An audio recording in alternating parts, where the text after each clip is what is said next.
Hi, it's Jesse with a member update for the first week of November. Conservation lottery, so the ticket to adventure and the 50-50 is going well. The early bird draw date is November 19th, and that is for an all-inclusive ski trip with fresh adventures either in Golden or Revelstoke. It'll be an awesome trip for whoever wins it. Make sure you get your tickets before the 19th so you get the opportunity to participate in the draw. We have all kinds of awesome prizes, not just a ski trip, a couple of all-inclusive fishing trips, as well as houseboat trips. Make sure you get your tickets or your 50-50 tickets as well. In the world of salmon and the Fraser River in particular, we had a number of people who worked within government and outside of government and used to work for government come to us this fall around a number of issues on the Fraser River. The first issue being this is the second lowest return on record for sockeye in the Fraser River. The second issue being on the mid-Fraser, there was literally next to no enforcement on the river.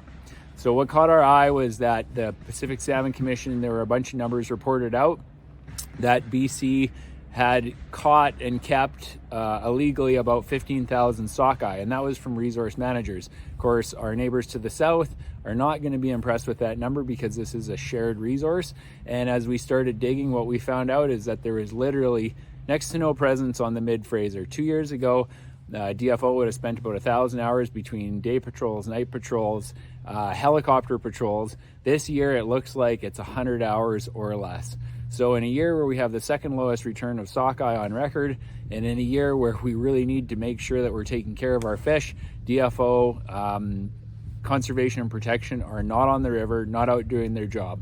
We also found out that there have been a number of fisheries officers who have been leaving DFO because morale and the culture has gone completely tanked in that area. People get in as fisheries officers to take care of the resource, and when they can't be out on the rivers and on the oceans trying to take care of it, they're going to find another job. So thanks to Randy Nelson, who was a former fisheries officer and the head for the Pacific region as it relates to enforcement, for stepping up and taking a bunch of the media on and talking about these issues and his experiences.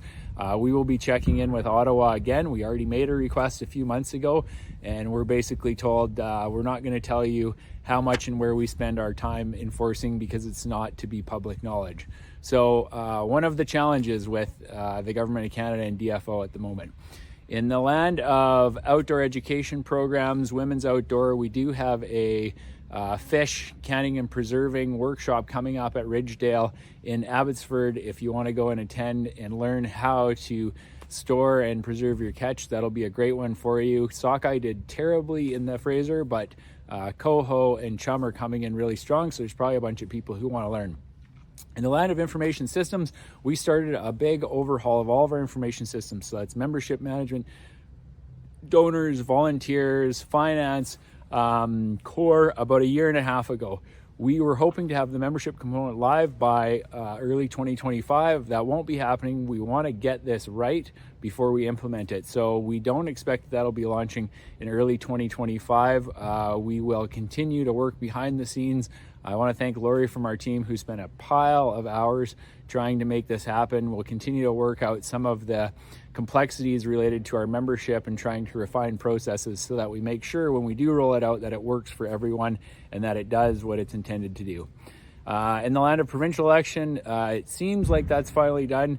We are already engaging the province on a number of issues: public access, funding for fish and wildlife, conservation. We will be talking about firearms issues, and also controlled burns, habitat restoration, all of those things. In the land of Ottawa, we did have a couple of successful trips that I mentioned in the last members update. One of the things we got to start talking about and thinking about is the lead up to the next federal election. We did a number of town halls, engaged I think nearly 50 MLA candidates before the last election, had a pile of members show up, variable response across the province. And so we need to think about what's really important as it relates to the next federal election for things like public access, fish and wildlife conservation, salmon and anadromous fish, and firearms issues. We also just hosted a conservation webinar with Dr. Paul Hessburg where he covered all things wildfire, wildlife, fish, streams, beaver dam analogs. Highly recommend you go onto our YouTube channel and check it out. It'll be at the top of the list Dr. Hessburg is just an amazing researcher, but even better, he's a great communicator. We got a ton of positive feedback, had a pile of people show up. If you get the time, have a look, share it with your friends, share it on social media. It's the direction we need to get going if we want to start to take care of fish and wildlife and water.